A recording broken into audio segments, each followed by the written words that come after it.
экране, конечно, может выглядать так, как трошки расчарование, что людей не шмат пришло, что не атрымаўся такі вялізны народны сход, як это мы часам себе уяўляем.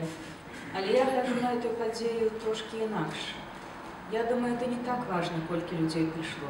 Бо сапраўды, калі там дождь, калі там пераслед, то не так просто собрать людей.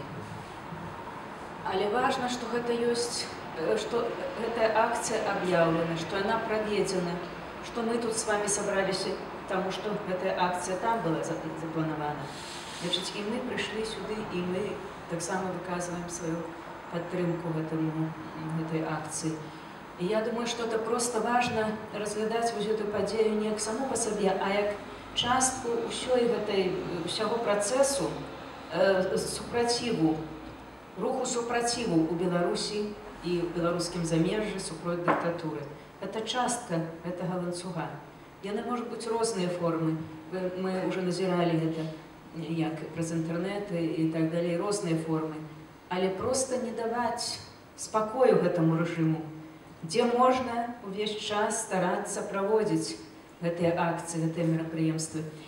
И я пропоную сегодня принять нам тут некий документ, некую резолюцию у падтрымку, нават мы уже народный сход там прошел, может быть, не будет так логично выглядать, але у падтрымку менавіта организаторов, падтрымку демократичных сил у Беларуси, якія организуют вот гэты рух супротиву, частка якого з'яўляўся сённяшні народный сход.